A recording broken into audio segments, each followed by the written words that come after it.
अगर आप एक सरकारी नौकरी की तैयारी कर रहे हैं तो पूरे सिलेबस के रेगुलर क्लासेस और अपडेट पाने के लिए स्टडी विद ज्ञान प्रकाश यूट्यूब चैनल को सब्सक्राइब करना बिल्कुल भी ना भूलें।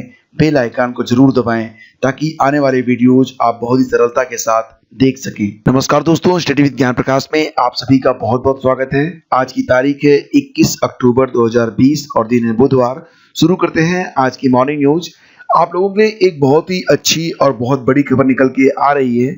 सीटेट की जो वैलिडिटी होती है अब तक 7 साल, उसे लाइफ टाइम किए जाने पर विचार चल रहा है। अभी हाल ही में सितंबर के महीने में 29 सितंबर को एक बैठक हुई थी एनसीटी की, और उसमें मुख्य रूप से 4 बिंदुओं पर निर्णय लिए गए हैं कि जो टेट का सर्टिफिकेट है उसकी वैधता लाइफ टाइम कर दी जाए, यानी कि 7 साल से बढ़ाकर लाइफ टाइम।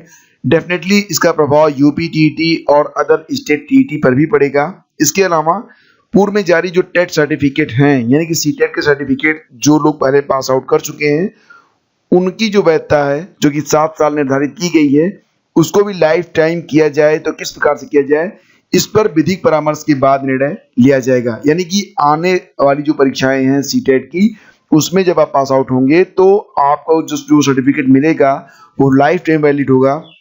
लेकिन जो प्रीवियस ईयर के सर्टिफिकेट हैं उनकी वैधता जो कि 7 साल निर्धारित की गई है, उसको भी लाइफ टाइम करने पर विधिक परामर्श लिया जा रहा है। 3 वर्षीय बीएड एमएड कोर्स को टेट परीक्षा और स्कूल टीचर हेतु अर्ह मानने पर भी विचार किया जा रहा है। और आंगनवाड़ी कार्यकर्ता जो होती हैं तो उनकी योग्यता निर्धारण हेतु गाइडलाइंस बनाए जाने की बात यहाँ पर कही गई है। और ये जो मीटिंग हुई थी उसकी एक क्लिप आपके सामने है। एजेंडा आइटम नंबर 7 लिखा गया है कि consideration of the issue related to extension of validity of teacher eligibility test from 7 years to lifetime। तो केंद्रीय माध्यमिक शिक्षा बोर्ड की ओर से आयोजित होने वाले केंद्रीय शिक्षक पात्रता परीक्षा की वैधता 7 साल से बढ़ाकर आजीवन कर दी गई है। राष्ट्रीय अध्यापक शिक्षा परिषद ने 29 सितंबर को आयोजित 50वीं आम सभा की बैठक में यह महत्वपूर्ण निर्णय लिया है। यूपी की शिक्षक भर्ती में सीटेट मान्य होने के कारण प्रदेश के बेरोजगार युवाओं को भी इसका लाभ तो जरूर मिलेगा। एनसीटी की ओर से 13 अक्टूबर को जारी मिनट्स में कहा गया है कि आगे से होने वाले सीटेट की वैधता आजीवन होगी। उत्तर प्रदेश शिक्षक पात्रता परीक्षा 5 साल के लिए मान्य होती है, तो सीटेट की वैधता आजीवन होने के कारण यूपी टीईटी में भी इसकी मांग अब जरूर उठेगी और उठेगी भी। तो ये जो खबर है वो आज के अखबारों में भी आप देख सकते हैं। कोई भी अखबार हो, लगभग हर अखबार ने इस खबर को प्रमुखता से प्रकाशित किया है। और जैसा कि आप जानते हैं कि सीटेट की परीक्षा जब होती थी 7 साल की वैधता होती थी, तो 7 साल के बाद अभ्यर्थियों को दोबारा से परीक्षा में बैठना पड़ता था। कई बार तो ऐसा हुआ कि पूरी वैधता यानी कि 7 साल निकल गए और अभ्यर्थी जो होते थे वो अपना किन्हीं कारणों से उनको नियुक्ति नहीं मिल पाती थी, तो दोबारा से उन्हें सीटेट पास करना होता था। तो अब ऐसा नहीं होगा।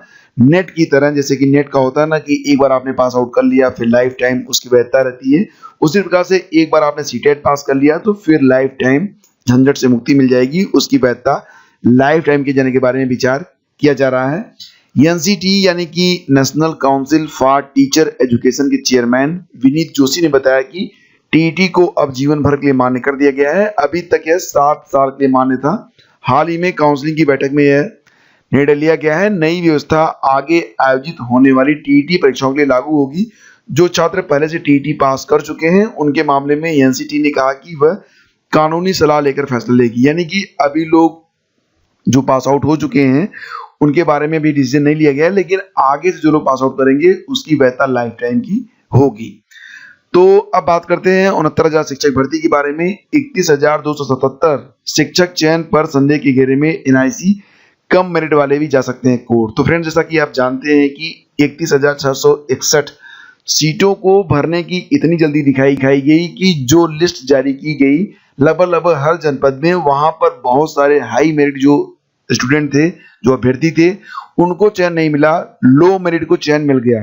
अब यहाँ पर 2 सवाल उठते हैं कि हाई मेरिट को जगह नहीं दी गई या हाई मेरिट को मतलब किसी भी कारण से जगह नहीं मिल पाई, तो भी ये जो सूची बनाई गई वो जल्दबाजी में बनाई गई।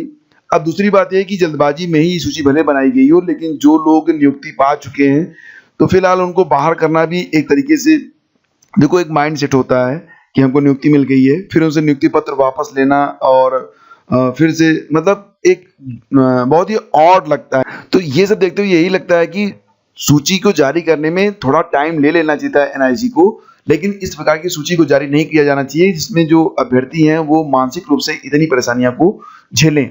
फिलहाल फ्रेंड्स यहाँ पर जो डिसीजन आया है उसके मुताबिक यही है कि जितने भी एलिजिबल अभ्यर्थी होंगे उनको नियुक्ति दी जाएगी, और जो लोग योग्य नहीं है यानी कि जो लोग लो मेरिट के हैं जिनको नियुक्ति मिल गई है उनका स्थान बदला जा सकता है, यानी कि अभी उनका नियुक्ति पत्र वो वापस लिया जाएगा और फिर अगली जो वैकेंसी होगी मतलब कि जो बाकी के बचे हुए पद हैं उसमें उनको मौका दिया जाएगा अकॉर्डिंग टू मेरिट ही, मतलब डायरेक्टली मौका नहीं मिलेगा।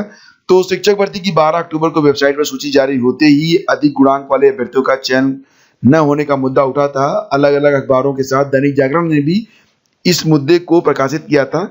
ज्यादातर वे अभ्यर्थी थे जिनका चयन पहले अनारक्षित सीटों के सापेक्ष हुआ था, उन्हें भी अपने वर्ग में जगह तक नहीं दी गई। अधिक गुणांक होने पर भी चयन न होने से सूची में विवाद बढ़ा था। ताज्जुब यह है कि जब चयन 67,867 अभ्यर्थियों की सूची से ही हुआ तो अधिक गुणांक वाले जिलों से बाहर कैसे हो गए। सूची तय करने में बेसिक शिक्षा परिषद के अफसर फार्मूला सुझाते रहे हैं, जबकि उसे लागू करने का कार्य एनआईसी का है। यही वजह है कि शासनादेश जारी होने के बाद भी लंबे समय तक सूची बनाने का कार्य शुरू नहीं हुआ। अनंतिम सूची में जिन जिलों में अधिक पद थे वहां कम चयन, और जहां कम पद थे वहां अधिक अभ्यर्थियों का चयन किया गया। तो यहाँ पर जो कम मेरिट वाले हैं वो भी कोर्ट जाने की तैयारी कर रहे हैं। अनंतिम सूची में कम मेरिट वाले बाहर कर अधिक वालों को जगह मिलेगी तो वे कोर्ट का रुख भी कर सकते हैं। दलील है कि 67,867 चयन सूची में थे, इसमें भी शामिल किया गया, तो अब नियुक्ति रद्द क्यों हो रही है और इसमें उनकी क्या गलती है। 69,000 शिक्षक भर्ती 31,277 पदों की नियुक्ति में गड़बड़ी मिली तो उसे सुधारने की बात भी सरकार कह रही है। और जैसा कि हमने आप लोगों को कल मैंने बताया था कि लगभग 2 सप्ताह का समय इसमें लगेगा। तो इलाहाबाद हाईकोर्ट में चल रही इस मामले की सुनवाई के दौरान एडवोकेट जनरल राघवेंद्र सिंह ने वीडियो कॉन्फ्रेंसिंग से बहस में बताया कि एनआईसी से इस संदर्भ में पड़ताल की गई है। कम पद होने के बावजूद सूची जारी करने में किस प्रकार अनियमितता हो गई। उन्होंने कहा कि एनआईसी की रिपोर्ट आने के बाद यदि गड़बड़ी मिलती है तो उसे सुधारा जाएगा।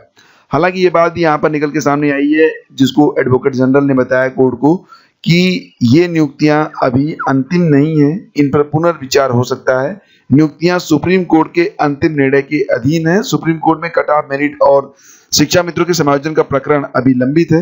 उन्होंने कहा कि सरकार की ओर से कम गुणांक वालों को नियुक्ति देने और अधिक गुणांक वालों को नियुक्ति नहीं देने का सवाल ही नहीं उठता है। यदि ऐसा हुआ है तो मेधावी अभ्यर्थियों को काउंसलिंग में बुलाकर अवसर दिया जाएगा। एडवोकेट जनरल ने यह भी कहा कि यदि कोई जांच रिपोर्ट होगी तो उसे अगली सुनवाई पर कोर्ट के समक्ष रखेंगे, साथ ही उस पर राज्य सरकार का स्टैंड भी स्पष्ट करेंगे। और जैसा कि आप यहाँ पर देख रहे हैं कि ये जो सुनवाई हुई तो उस पर फिलहाल कोई आदेश पारित करने की आवश्यकता नहीं। संजय कुमार यादव और अन्य की याचिकाओं पर सुनवाई कर रहे न्यायमूर्ति अजीत कुमार ने महाधिवक्ता के इस बयान के बाद कहा कि इस मामले में फिलहाल कोई आदेश पारित करने की आवश्यकता नहीं है। तो अब देखते हैं कि ये जो पूरी भर्ती है किस प्रकार से आगे बढ़ती है।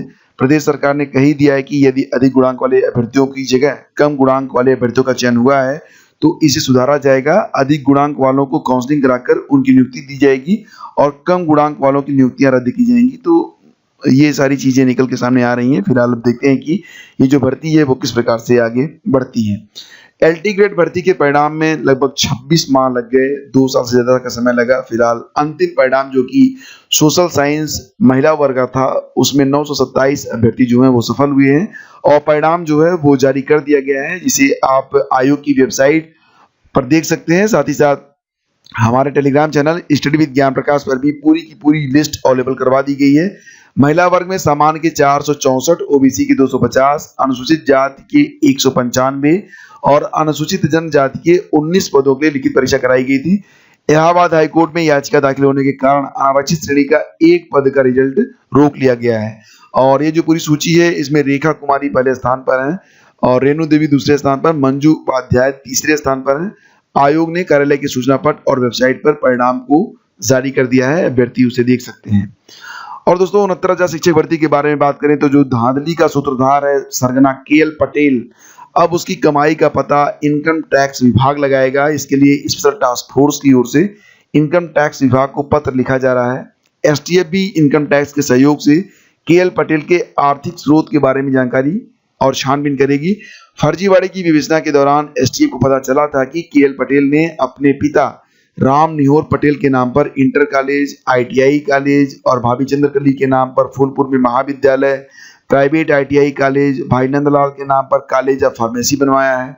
सोराव के खुटहना में डॉक्टर केएल पटेल के नाम से कॉलेज ऑफ प्रोफेशनल स्टडीज, सास के नाम पर फूलपुर में नर्सिंग होम, ससुर के नाम से सर्व समाज जूनियर हाई स्कूल और साले सत्यम के नाम से अंदावा में बसवारी रेस्टोरेंट भी खोला था। तो अब आप समझ सकते हैं कि बंदा कितना काबिल था, कितनी सारी चीजें उसने बना डाली। यूपी बोर्ड में high school intermediate improvement compartment का परिणाम घोषित कर दिया गया है और सचिव उद्योग विकास शुक्ल ने बताया कि हाई स्कूल इंप्रूवमेंट के लिए पंजीकृत 15,639 में 14,241, जिसमें 11,295 बालक हैं, 2,946 बालिका हैं, वो पास आउट हैं।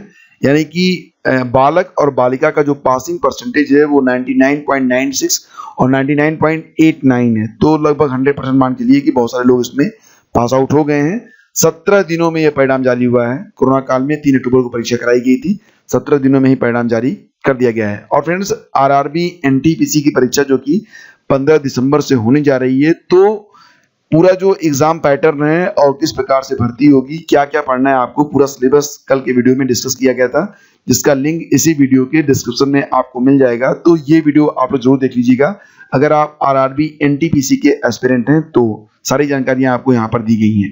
तो फ्रेंड्स, ये थी आज की सारी न्यूज की update. Thank you so much for watching the video. पसंद आया तो लाइक और शेयर कर दीजिएगा। बहुत बहुत धन्यवाद। Have a great day. जय हिंद।